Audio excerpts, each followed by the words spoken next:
how to hide or show notifications on iPhone lock screen. Hey everyone, welcome back to the channel.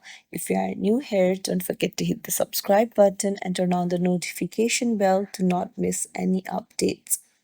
So, let's dive right in.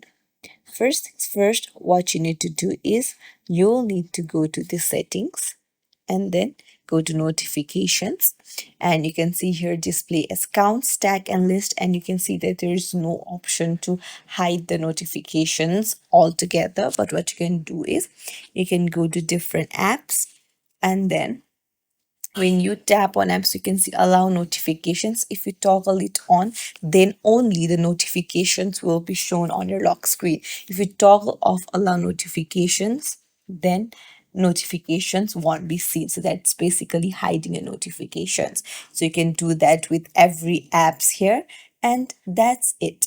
If you found this tutorial helpful, don't forget to like and subscribe to our channel for more tips and tricks. Thank you for watching.